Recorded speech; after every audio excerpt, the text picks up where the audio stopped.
Tawete ni seremala ambaye anafanya kazi pamoja na Beno.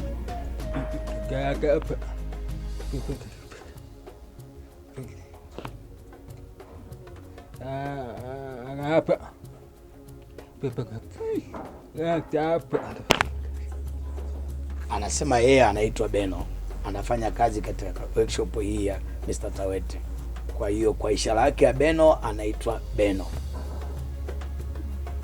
Jina naitwa Jackson Mliuka, ni mwanakikundi kutoka kikundi cha Mzawa Group. Naitwa Finesi Msigwa, mwenyeji wa Njombe, halmashauri ya mji Njombe. Kwa majina naitwa Alidi Davis Mapunda, ni dereva, mmoja kati ya madereva. Nilikuwa dereva bodaboda, kwa saizi nimekuwa baada ya kupata mkopo wa serikali nimekuwa dereva bajaji. Kwa majina mimi naitwa Tito Tadei Msigwa, ni dereva bajaji namba 640. Kwa majina naitwa Evarista Batista Mwamilawa, natokea kata ya Ramadhani, mtaa Maeve. Sisi ni kikundi cha Unique Brothers, tulifanikiwa kupata mkopo wa milioni 27.5. Tuligawana kikundi, tuna miradi ya kuku, guta na kilimo. Kwa majina naitwa Pius Gerald Magayane, natoka katika kikundi cha Precision Services Group. Kwa hiyo anasema yeye ampata mkopo wa milioni 1.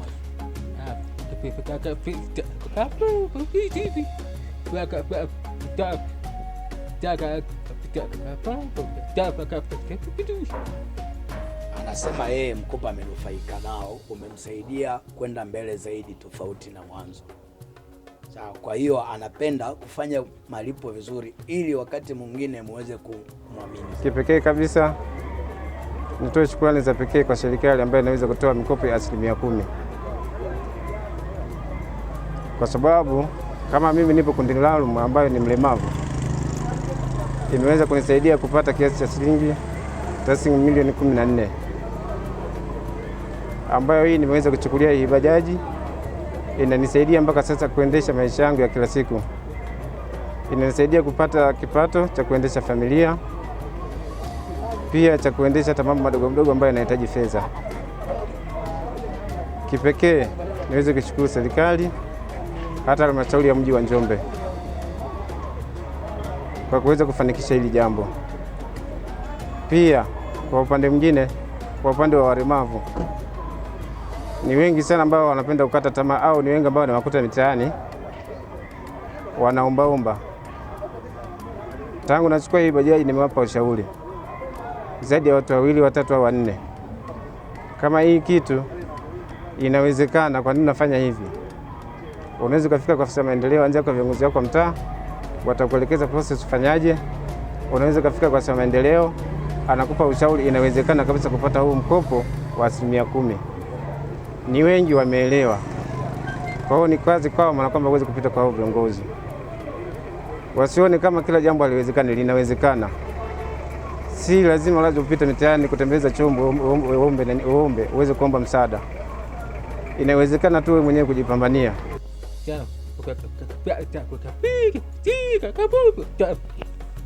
Anatamani sana kumaliza huu mkopo vizuri ili mbele muweze kumsaidia zaidi. Marejesho yake mpaka mwezi wa 3 nafikia anaanza kuingiza. Mkopo safi kabisa. Kabisa. Sawa, unaweza kuweka kidogo kidogo mpaka bado unamaliza. Vizuri. Usumbufu hamna. Sisi ni wanakikundi cha Groifa ambacho kimeanza 2021.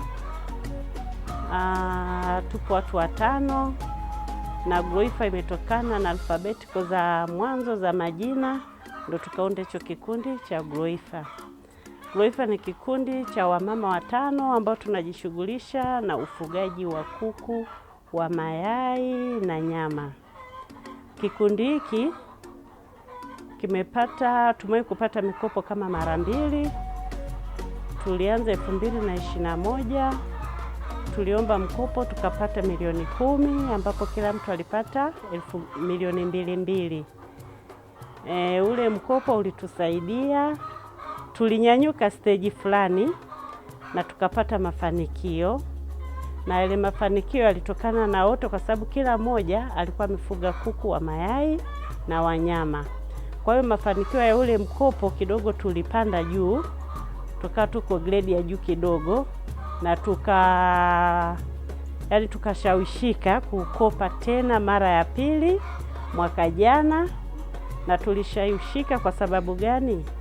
Tulipata manufaa mazuri sana ya mkopo wa kwanza, na mkopo wa kwanza tulirejesha vizuri bila tatizo lolote na kwa muda mwafaka.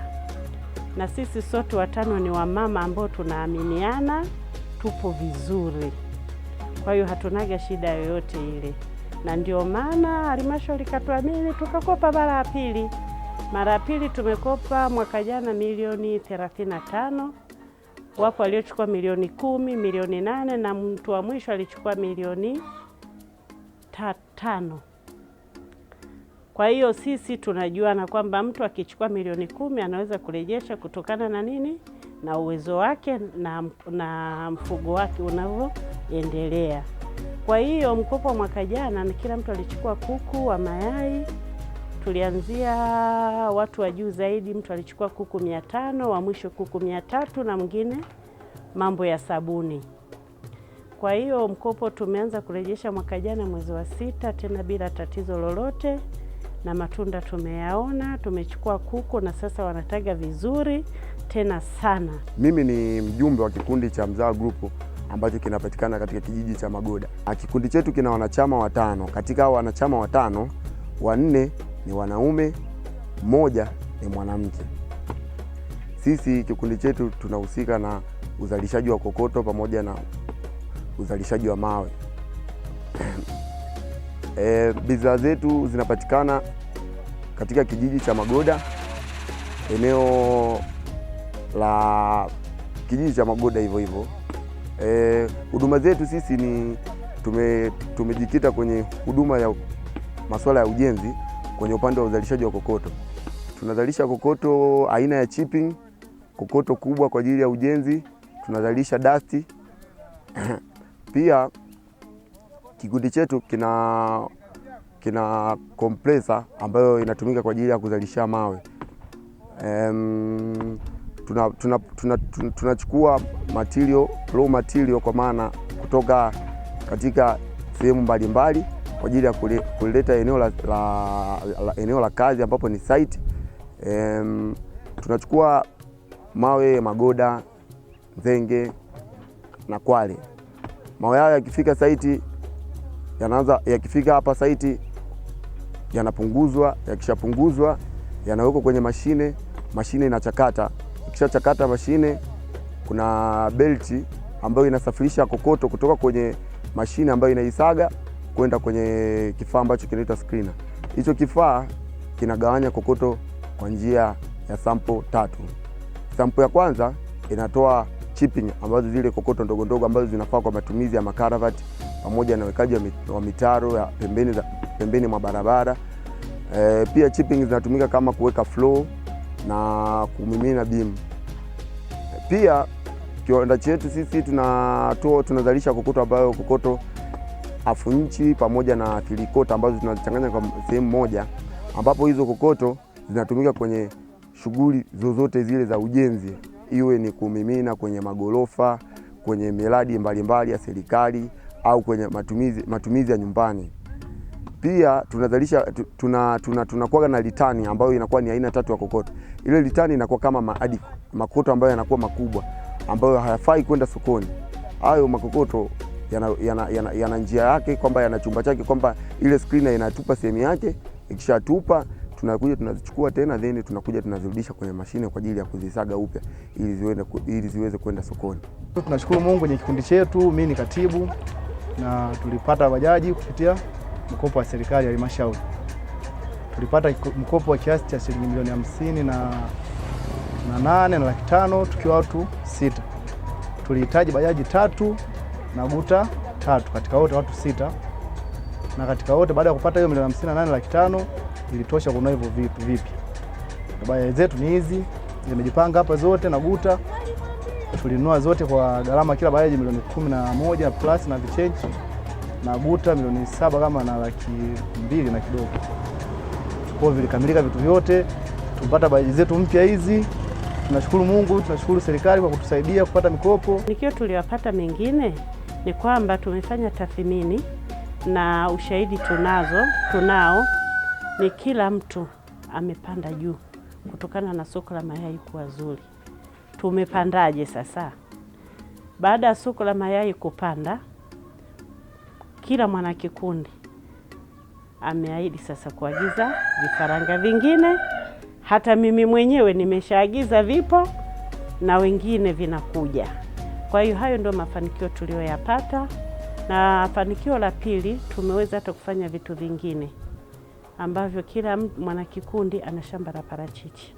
Kila mtu, ambalo limetokana na ununuzi wa wa kuku wa uzalishaji wa mayai. Vyote hivyo vimetokana na na mkopo wa halmashauri ya mji wa Njombe. Hivyo basi, ukweli wa kwamba kila mtu ana shamba la parachichi, kila mtu tumeenda kuangalia site. Mimi liko sehemu fulani na mwingine liko sehemu fulani. Na kwa nini tumeweka kuwa na kitu cha ziada zaidi ya mkopo? In case inatokea mmoja wetu ameshindwa kurejesha. Maana kuku nazo zina changamoto, zinaweza zikafa zote au akapata shida yoyote ile. Sasa utarejeshaje kama kuku amekufa?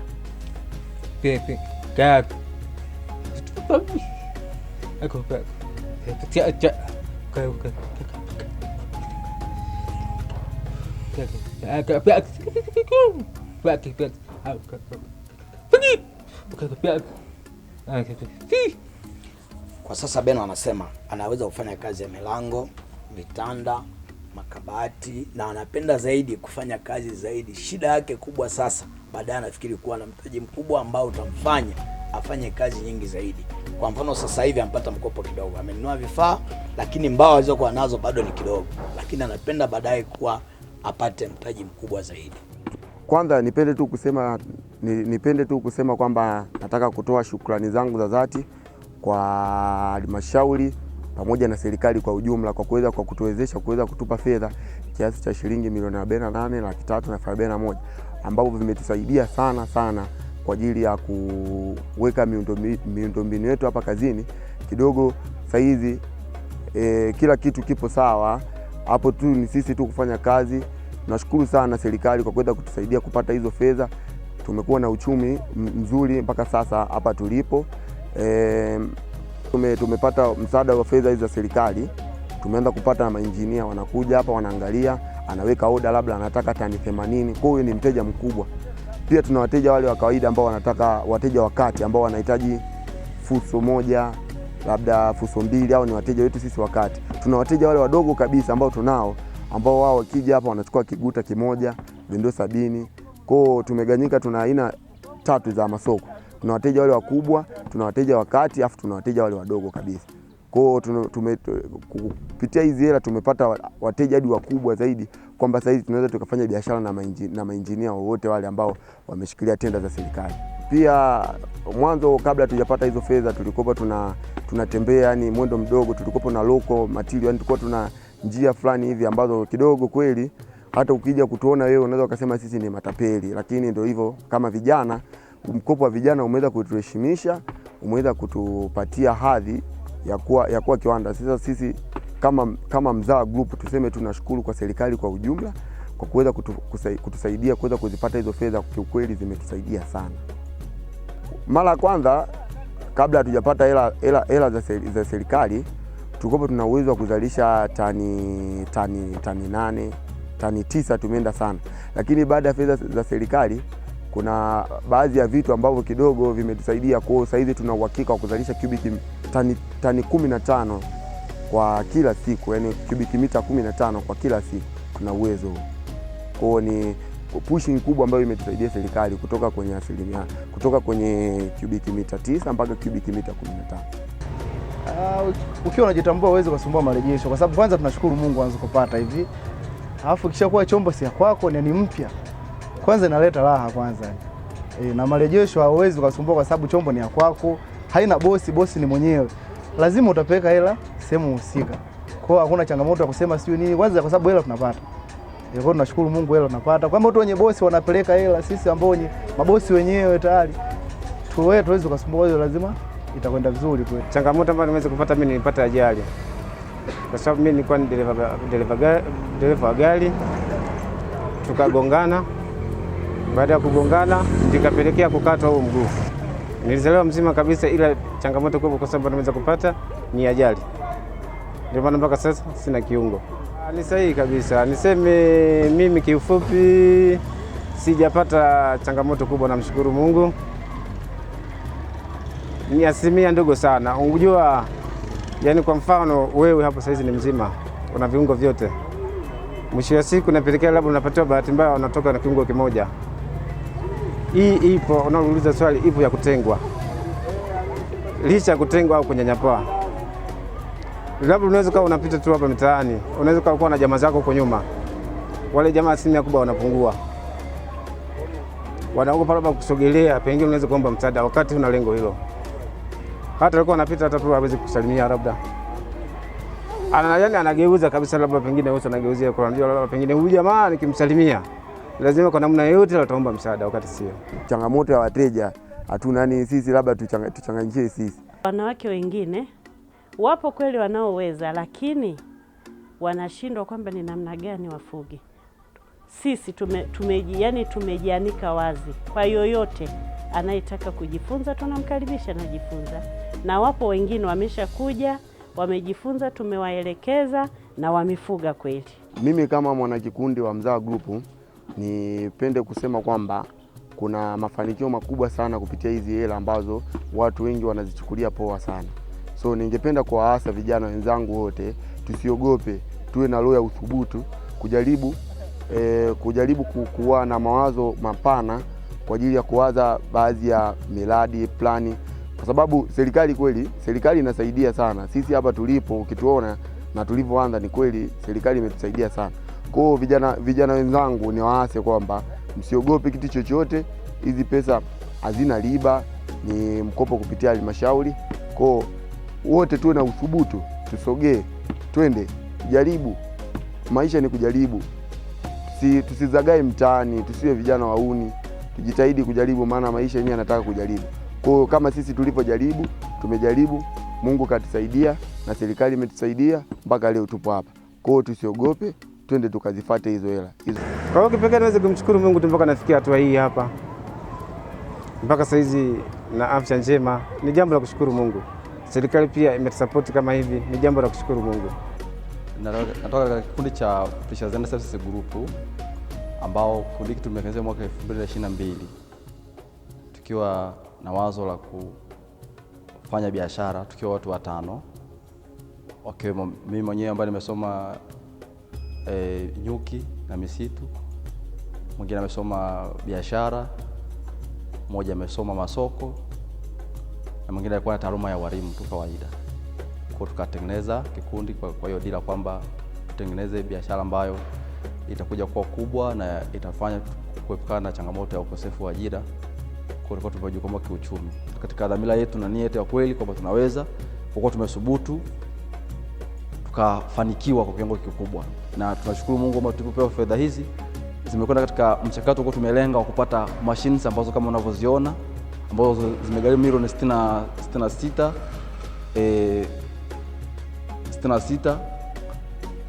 na 920. Kwa hiyo tumefanya operation ambayo sasa kwa kweli ni nzuri, na hapa sasa hivi tumefanikiwa tena kufungua kituo cha masoko Dar es Salaam ambayo imekuwa ni hand shop yetu kama center kubwa ya kuuzia asali. Kwa mzigo kutoka kiwandani hapa sasa unakwenda Dar es Salaam ambako tayari tumeajiri vijana wengine ambao wanafanya kazi hii. Kwa hiyo tulikuwa watu watano, lakini leo tunapozungumza tuko zaidi ya vijana karibu 11.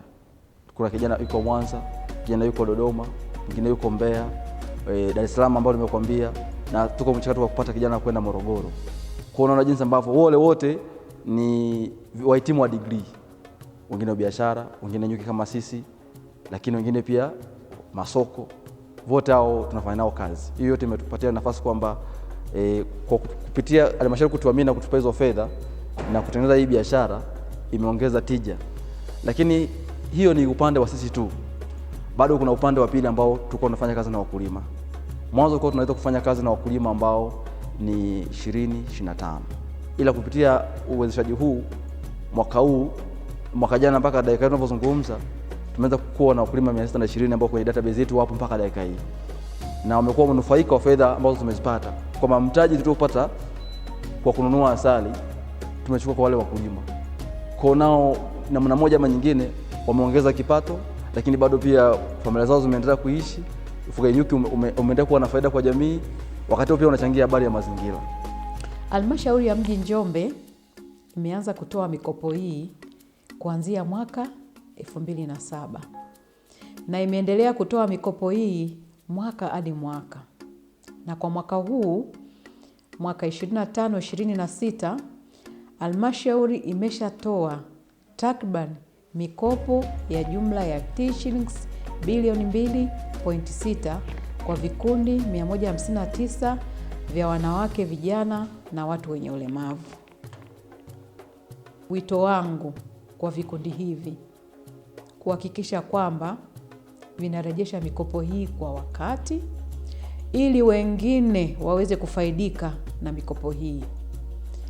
Pia wanapopewa mikopo hii wafanye zile shughuli ambazo wameombea mikopo, kwani kanuni zilizotolewa hivi karibuni, kanuni ya mikopo ya wanawake, vijana na watu wenye ulemavu ya mwaka 2024 imetupa fursa kwamba kama kikundi mnaweza mkakopa mikopo hii, lakini kila mmoja ndani ya kikundi akafanya shughuli yake.